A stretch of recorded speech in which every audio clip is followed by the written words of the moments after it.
Hello, Night Nation. I'm Trylko from the Sons of UCF, joined by Eric Lopez of the Black and Gold Banneret. Welcome to Around the Kingdom. Elo, hello. We're not live this week.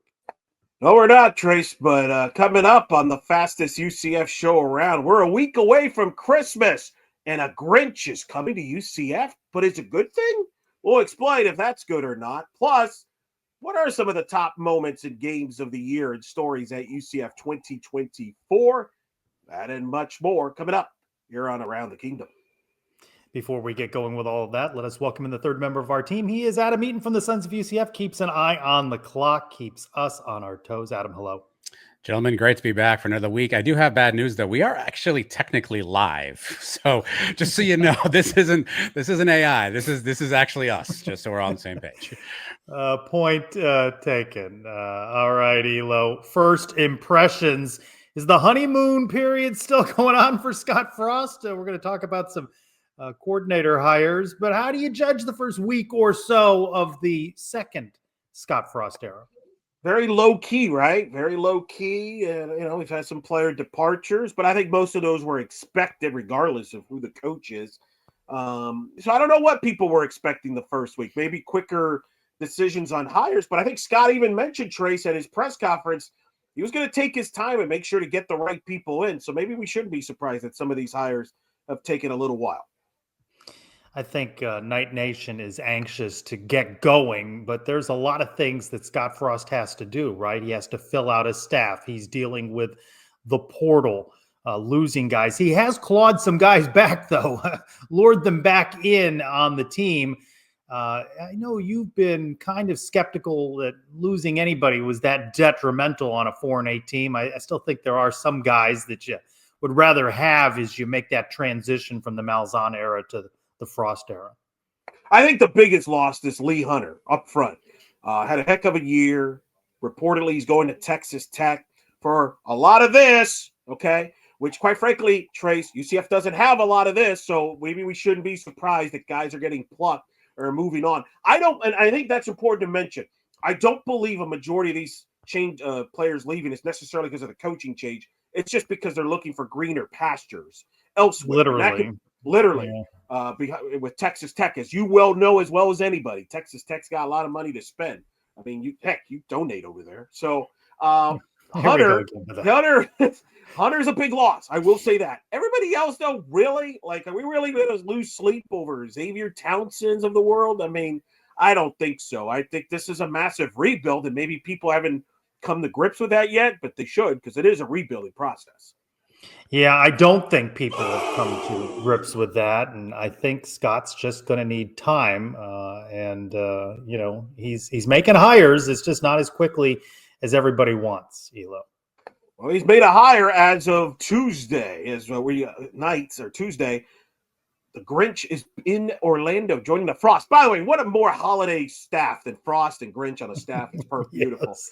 Alex Grinch is the new defensive coordinator at UCF. Of course, he spent time at USC under Lincoln Riley. Previous to that, yes, Oklahoma, everybody. If you're scoring at home, we've had the last two Oklahoma defensive coordinators. If you're scoring at home. And then Steve Cooper is the offensive coordinator. Trace your reaction to the coordinator hires. I'm just not going to get alarmed about it. There was pockets of Night Nation that had a meltdown about the offensive coordinator hire and then the defensive coordinator hire. I think there's some post-traumatic Malzahn syndrome going on, especially at the defensive coordinator position. I'm going to trust in Scott Frost to build his staff and then see how things shake out. There's a lot that has to be done, as we just spoke of. I'm not alarmed by it. I'll let the rest of Night Nation get into a tizzy about it. You connect with Night Nation as well as anybody. Who do they want? Who did they want? If they didn't want, they were having problems with the floating of Eric Chenander's name last week. Right. So. I don't know what you wanted, Chenander. You didn't want Chenander. Well, he stayed at Boise. You get Grinch, who's been a 4-time Broyles, finalist as an assistant. I understand there's been some ups and downs, but all things which coach hasn't? Right. The UCF just hired a guy in Scott Frost with one winning season.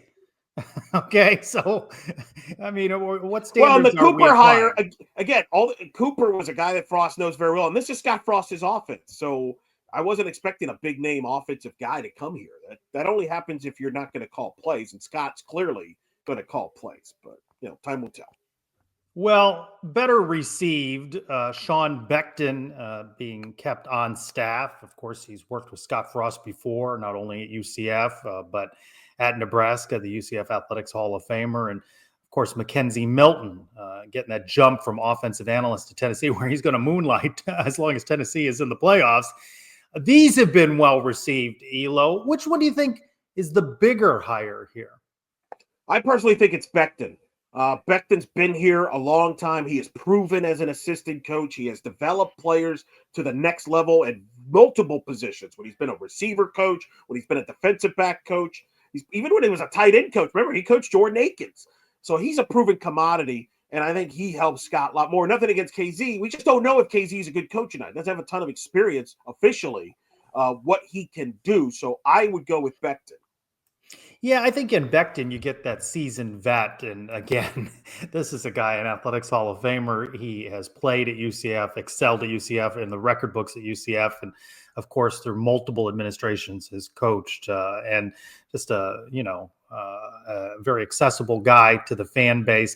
But I think something about KZ put a little juice, especially in those first couple of days in this Scott Frost transition.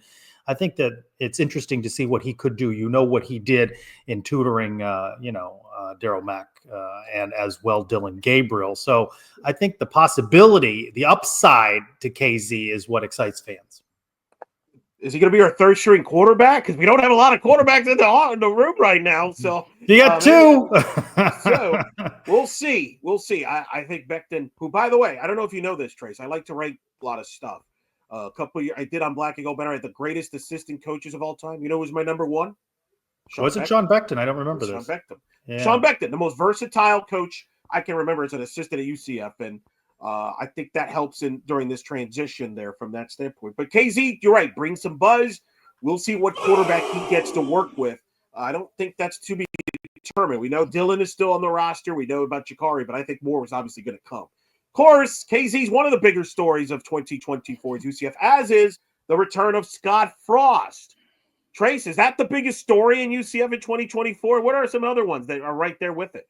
You know, when you pitched that topic, I started to think about it. I thought the easy thing is to get caught up in the moment, right? The end of the Malzahn era, the hiring of Frost.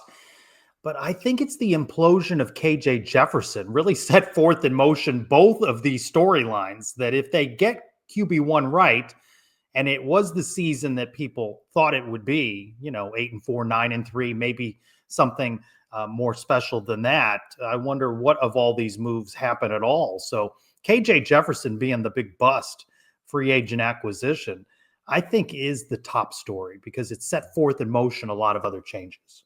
I'm not going to argue with that. I think the KJ Jefferson story as a whole was a big story. How they got him, right? And the supposed investment made, right, by donors and everything, maybe the highest investment they've ever had on a UCF player. The fact that it didn't work out the way it played out, I think that's a strong case right there. But I have to go with the coaching changes, Trace. We did this show a year ago, and I would have told you, hey, Trace, Gus Malzahn is going to be out at the end of next year. You might have bought into that. But if I would have told you Scott Frost would be back as the head coach, you would have thought that was crazy. I think it's one of the biggest stories in UCF history. Not just Gus's departure, but more specifically, Scott returning to UCF is fascinating. That will really carry 2025 from a football season standpoint and see how that goes. To me, that's still the biggest story of 2024, even though I know that feels like a very, in the moment story.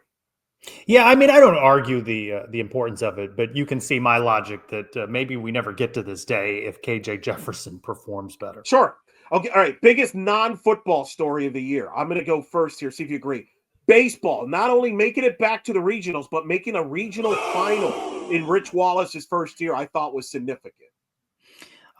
Very underrated because you think of games and athletes, but the tourist development tax money flowing to UCF, some $90 million that helped facilitate the revamping and the remodeling and the construction of the Roth Tower area. I think that's a big story for UCF because they had never been in a position to acquire money like that before through tourism dollars.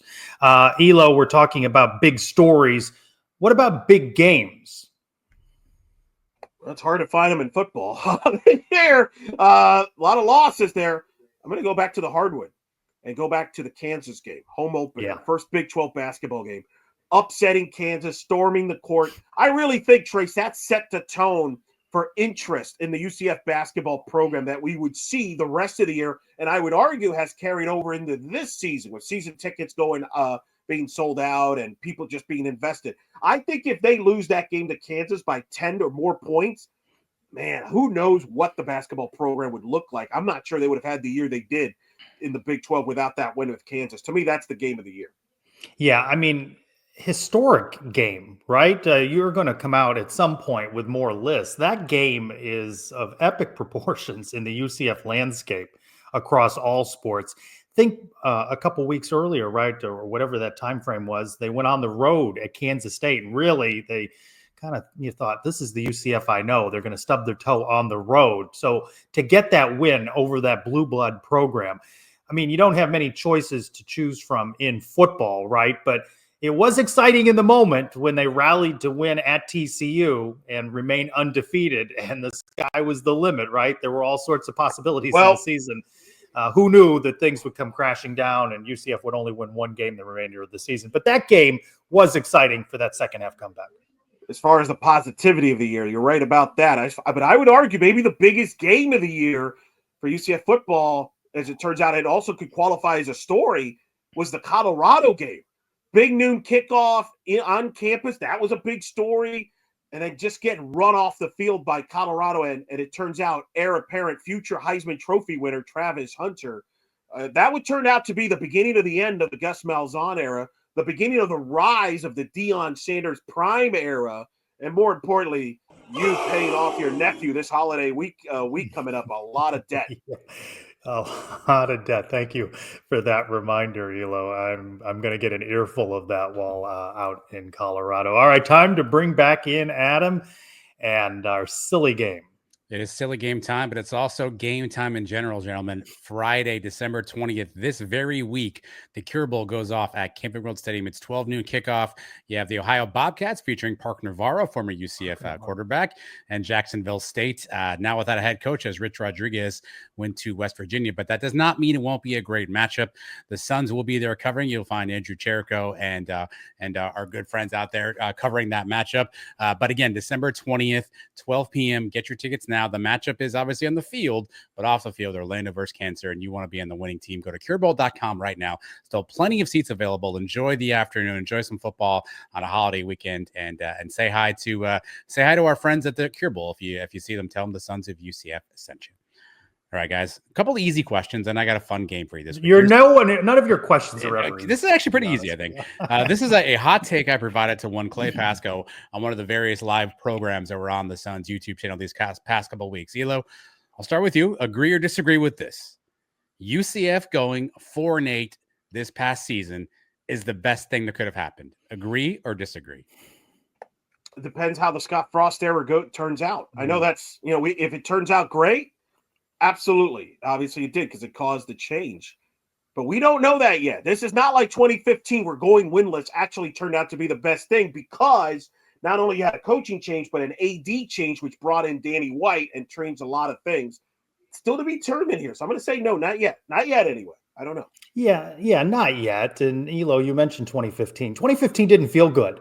And we didn't know that it would result in what it did. Danny White, Scott Frost, 2017 football season, the great coaching hires that Danny White made. All of those things happened, but we didn't know it. And 2015 felt lousy. So we don't know that any of these moves, Scott Frost in particular, turn out. In Adam's defense is we wouldn't have any positivity or optimism if Gus was still around, which is probably the point Adam is making here. Right, Adam? Yeah, no, I get that. But we don't know what turns out with the moves. All right, Trace, I'll start with you. On the Sons of UCF Live this week, Shaquem Griffin joined us and hinted very heavily that he may be involved in the future of the UCF football staff with Scott Frost. So here's the question for you, Trace. What role would you like to see Shaquem Griffin fill on a new Scott Frost UCF football staff? Motivational speaker. He can get involved in recruiting. He has indicated, though, that he doesn't have a lot of interest in actually being a coach at this point. So I wonder if he's going to be connected to the program more ceremonially and less in game day operations. selfishly linebacker coach so I can win the prop bet against Trace because that's the 2.5 over under UCF alums in the coaching. Travis Fisher, where are we at on that? Not Where yet. we still have DB open as far as I know. But ambassador of the program. I mean, to Trace's point, have him around, speak on the behalf of the program. Not much you can find Chief better. fundraiser. It might help too. That's a good call. That could do it. All right. Last one, gentlemen. It's time for the annual game we play every year. That's why it's annual. I'm going to give you the name of a bowl. You tell me if it's a real bowl or a fake bowl. The annual game we play here. I've got a couple here. I'm going to go one at a time. Each of you have a chance to answer as we go here. So here we go on the first one. The Dish Network Holiday Bowl. Eric Lopez, is that a real bowl game? Not real. Trace Trylko, is that a real bowl game? No. You are both correct. That is not a real bowl game. It's actually the DirecTV Bowl. All right. We have the Sylvan Learning Fenway Bowl. Trace Trylko, I'll start with you. The Sylvan Learning Fenway. Well, the Fenway part's right. No. Okay. Trace says no. Elo, Sylvan Learning Fenway Bowl. I'm going to say yes because it sounds too weird not to be accurate. That is incorrect. It is not a bowl. It's the Wasabi Fenway Bowl. Yeah, Trace, Wasabi. you are leading 2-1. All right. Stop the count right now. Next one. The Music City Bowl presented by Dolly Parton. Eric Lopez, is that a real bowl? Music City Bowl presented by Dolly Parton. Drama. I was going to say, is this the Dolly Parton or the Dolly Drama Bowl? Which one is it? Dolly Parton. The Dolly Parton Bowl. I would believe it if it was Dolly Drama. He's deserving of a sponsor. I'm going to say no, that is not Dolly Parton. But Can you keep giving up no answer? I don't remember seeing anything about Dolly Parton involved in a bowl game. I think Snoop Dogg is involved in one. Snoop Dogg is involved. But no, fake. You are both correct. That is indeed fake. All right. How about the ReliaQuest Bowl? ReliaQuest Bowl. What is a ReliaQuest? I think that's real. Yes. I don't know what that is, but I think it's real. Yes. You are both correct. That is a real bowl. And last but not least, the Circuit City Birmingham Bowl. No. That's your backyard, Trace. No, there's no Circuit City. I'm going to say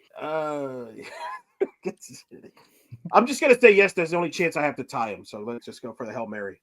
You were incorrect. Circuit City closed like a decade ago. There is no Circuit City. Trace Trylko is the winner. Elo's waiting for a delivery on something he ordered 10 years ago. Hey, man, I miss Blockbuster, in all fairness. Those are good old days. All right, good stuff, though. That was good. I'm not going to lie. That was pretty good stuff from him. Hey, you know what's not good? The bowl game he didn't mention, the Independence Bowl, because there is no matchup. Marshall pulled out of the Independence Bowl. Trace, what does it say about the bowl system that we're currently in? Well, you know where I stand on this. My total number of bowls, I don't think you should ever finish when losing a bowl game sub 500. So I think it should be a 7-5 or better record in order to make a bowl. They figured this out that 41 bowls, 82 schools is about right. I think it does speak a lot about the opt-outs, the coaching change, and you got to ink these guys to contracts that bind them to the bowls, or there are going to be more of these sorts of situations, Elo. Yeah, apparently Marshall claimed they didn't have enough players. Obviously, their coach moved on, and they got less players than UCF. They did. Hey, we could jump in right now and play. And then, I think what it was is they knew they were going to get trounced. I think they wanted to avoid being Florida State in the Orange Bowl where you have nothing left. You're a bunch of skeletons and get smoked. What fun is that, right? Right. So I think that's what this was about. It's a bummer, but then again, it's Shreveport. I mean, it's one thing. If it's just a Cure Bowl, everybody's going to play the Cure Bowl. Nobody cares about the Shreveport. Who's going to go? And they went to La Tech, right, or some Louisiana. Sure. School, well, right? yeah, you got to. That's the most closest team to go there that could probably still. Was it La Tech? That'll be something that Adam can figure that because out. isn't that where La Tech plays? Is in Shreveport or Ruston? No, they play in Ruston. They're in Ruston. I remember with Tim How far is Ruston from Shreveport? Adam can find that out for us. I just know UCF. Remember in '98, the season opener when Dante Culpepper just went there and destroyed Tim Rattay? Yeah, it was like 60-30 or something like that. It was good times. That was good times. All right, Elo, changing topics. San Antonio's head coach, Jeff Traylor, talking about the transfer portal, recruiting calendar, academic calendar, bowl games.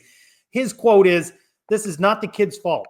this is the adults' fault. A lot of fan angst. You mentioned Lee Hunter off the top. I think we're getting a little conditioned to players leaving the program, especially amidst the change in coach. But you get a little upset when players leave your school. You never complain when you bring in players from the portal, but you get upset when they leave you. But what about Coach Trailer's comment about this really isn't the kids and the student athletes' fault for what's going on? He's right. He's the adult, and I hope he's pointing the finger at himself, because coaches are as big of a problem at this as anybody.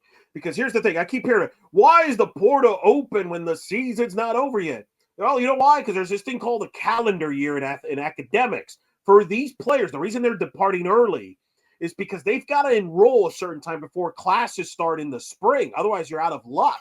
That's the problem. My opinion, there's two ways to fixing this. You either move the season back, start it in August, try to finish the year in December. Oh, I don't know. Maybe put in the bowls, the playoffs a little earlier in December and wrap it up by New Year's instead of like January 30th, 20th or whatever it is. That's one way. Or the one that Andy Staples suggested on his article, where he said, move the spring football to May and June, so that way you have the transfer portal in April. It gives the players still time to find a new home and wrap up. But you know this, Trace, coaches will never go for that because they're going to complain about that's not enough time to get prepared for the upcoming season, even though soccer does this on a periodic. So to me, coaches are just as big of a problem. So I hope Traylor was pointing himself at his peers. I don't disagree with you about coaches, but it's also the responsibility of athletic directors and beyond that, university presidents. And I'll tell you what, if UCF wanted to make a name for itself, having a more vocal Dr. Cartwright and more vocal Terry Mohajir in reforming this broken system, maybe UCF could establish some leadership on the national level. But university presidents have allowed all of these things to occur as well. No, 100%. I can't disagree with that. Well said. Now, one thing, though, this week was fascinating up in Tallahassee. Mike Norvell restructured his contract, contributed $4.5 million to help boost the Florida State Athletics, I want to say, NIL initiative there.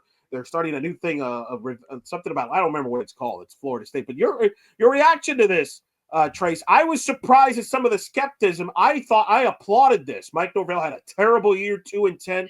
You should give back some of your money, especially that money that's going to go to players that you need to bring in if you want to win. I thought this was a good move for Mike Norvell. Oh, how selfless is Mike Norvell for giving up some of his millions. I don't begrudge him for seeking and signing a contract of that nature, but I'll go back to the athletic directors and go back to the university presidents. Why are you paying these guys as much money as you are? We've already talked about the changeover and needing facilities. I mean, there's some necessary facilities that you need, but maybe the lazy rivers of the world you're not going to need. And maybe you don't need $11 million a year coaches with $65 million buyouts. Invest in the players. If that's where this is going, right? And that's where we're at now. Invest in the players. The athletic directors and the university presidents have allowed these obscene salaries. So I'm not, applauding Mike Norvell for giving up some of his millions to invest in players. They should be paying top dollar for the players, and they don't need to spend millions on a head coach. All right, make a note, Adam. No Suns live show from the Lazy River on location when it opens. That's not going to happen. Okay, Scott Frost is back at the campus going, where the hell is it? Listen, that's true. Listen, I get what you're saying, but isn't this a positive step for coaches, though, to give back and say, hey, I had a terrible year? Because that's what contributed to this. I had a bad year. I wish more coaches after bad years would give back money because, boy, they want all that money when they're having success, especially on the football side. I'm going to applaud him. He didn't have to do it. He did this on his own. I think that's good. Brian Kelly did like $1 million matching. That's where I might be a skeptic there. But I think this is a trend. I think more. Yeah, he wants a matching. Yeah, Kelly wants a matching from the fan base. All right, Penn State's coach, another one paid obscenely high to lose important games in the Big Ten, I might add. Losing one of his quarterbacks to the portal. He's calling for a commissioner. Yeah, like that, they're ever going to agree on that. And don't they have a de facto commissioner, and whoever is running the SEC is running things? But what do you make of a commissioner? You'd need somebody strong like the NFL has in a commissioner, but he still does the bidding of the NFL owners, right? He does what makes them the most money. Correct. And yes, of course, we've talked about how they need a commission. Heck, you used to talk about this at the other place for 7, you were rambling on about it. We need somebody to hold off this cartel. The other place. That place. That place. Yeah, that place. Because that place doesn't exist anymore. Listen, you used to call for this. You're like, somebody's got to control the cartel. Here we are 7 years later. We're still in the same boat. Like, we're never getting a commissioner. Why would Greg Sankey agree to that? Why would the Big Ten people? That's the problem. We do have sort of a commissioner. It's just that they have the interest of the Big Ten and the SEC. That's the problem. That maybe, if I was, my boy there at Penn State, he might want to look over his shoulder and worry about beating SMU this week and keeping his job. But, hey, that backup quarterback looks very good, Trace. We could use a guy like that. Just saying. Yeah, well, let's see who UCF can afford their ELO. Big 12 in bowl action with West Virginia in, Frisco, Texas. Frisco, Texas? That still exists? Is that a real bowl? They're playing where the MLS club plays. Well, good for you. So while they're doing that, Arizona State, of course, won the Big 12. They got a bye in all this. What do you make of Arizona State getting to buy 4 seed and some of the other Big 12 bowl notes there you mentioned? It means that nobody knows anything. When you see these preseason predictions come out, dismiss them. Oklahoma State, Utah picked to be amongst the best. Arizona State wins the league. Kudos to them, which just makes it more difficult to be a UCF fan when you realize that with some decent quarterback play, you might have been in the mix for something in this topsy-turvy league. Maybe gives us hope for next year, 2 years from now, like Arizona State, Kenny Dillingham, year 2, from the bottom all the way to the top. Maybe that's Scott Frost's year 2, not year 1. Yeah, right. Look, here's the thing. The Big 12 is a wide open league. It's not like the SEC or the Big 10 where you've got your Goliaths in that league. There is no Goliath in the Big 12. No. That's the optimism. It's literally anybody can win that league. Reaction to this lineup of playoff games, some lopsided margins in the odds makers in these ELO. How do you think they're going to do from a TV ratings perspective? I think the Notre Dame game is going to crush it on TV on Friday night. Friday night, South Notre Dame's a big draw. I think Ohio State, Tennessee is going to do a big draw. I don't think Penn State, SMU, anybody's going to watch that game because they're going to be busy watching the NFL. The Chiefs are playing the Texans at that time, followed by the Ravens and the Steelers. The NFL owns everybody. I'm not saying that, college won't get a decent rating, but there's a reason why ESPN dumped the Penn State SMU game and dumped Clemson and Texas to TNT because they know people are going to have to find it on TNT. Good luck with that. Good luck with that. But that's why they dumped it. They didn't want to go up against the NFL head-to-head, so they dumped those 2 games, kept the Notre Dame game, kept the Ohio State-Tennessee game. I think those 2 will do well. I am very curious to see how this playoff does. And will, for example, people watch Boise State if they play SMU in the bowl in the quarters? I'm not sure. No, I don't think they need to root for the Brants if they want to keep some interest. I don't sense a buzz in this playoff. Do you? No, and it's going to take weeks too. Is the other part about it? Yeah, it takes forever. We don't have patience for that. Come on, get this going. Anyway, so we'll see how that goes. Oh, prop bet here, isn't it? All right. You got a new one because we're holding at 2.5 over under on former UCF players on the coaching. Well, I'm going to give you another prop bet that's 2.5. Over under on 2.5 blocks that Mustafa will get against Jacksonville this weekend in men's basketball. Over. Easily, right? Over. Yeah. No you going under? Foul trouble. Yeah, well, there's always going to be a chance with him in foul trouble, but I still think he can log him. I will go under just for the argument's sake there. We'll see how he averages during the Big 12 conference games, which I think will be very key, Trace. How much do you think he averages during Big 12 play? Could be a factor how they do in the Big 12. Do you think he gets 2.5 per game in the Big 12? Yeah. Really? As long as he doesn't get into foul trouble. Ooh. Yeah. Okay. Well, let's mark that down. I don't think he gets there. I hope you're right. I hope you win. I hope I lose that prop, but that's a key stat as we are, believe it or not, just around the corner in Big 12 basketball before we know it, Trace. Exciting. All right, time to bring back in Adam. What did we get right? What did we get wrong? Where's Shreveport to Ruston? Oh, I'm glad you asked, guys. All right, let's talk about the coaching staff for a second. There are 3 off-the-field hires. Ryan Beer, Jeff Love, Andrew Sims reportedly hired to staffing roles for Scott Frost. Another coach was announced today, Mike Dawson, coming on as a defensive coach. Not exactly sure what's position group. More coaching news. Addison Williams heading to Nebraska, so his time at UCF has come to an end. He'll be at Nebraska as a cornerback coach. You mentioned Steve Cooper. He was with Scott Frost for 4 seasons at Nebraska. Alex Grinch, I couldn't really find a connection. I did find one, though. Alex Grinch was at New Hampshire when Chip Kelly was there as offensive coordinator. Scott Frost previously worked with Chip Kelly, so perhaps that's where that connection comes from. All right, Shreveport to Ruston is a solid 68 miles. It'll take you 1 hour and 4 minutes to get between the two. And so if you want to make that trip, de facto home game. Best of luck to you. All right, thank you, Adam. One more thing before we go, Elo. The top 3 highest grossing Christmas movies of all time in order. Number 3, Alvin and the Chipmunks. Number 2, Home Alone. And number 1, The Grinch, in honor of UCF's new defensive coordinator. Look for new episodes midweek every week on the Sons of UCF YouTube channel. Later, wherever you get your audio downloadable content. For Eric Lopez and Adam Eaton, I'm Trylko. Thanks, everyone, for joining us for this week's Around the Kingdom.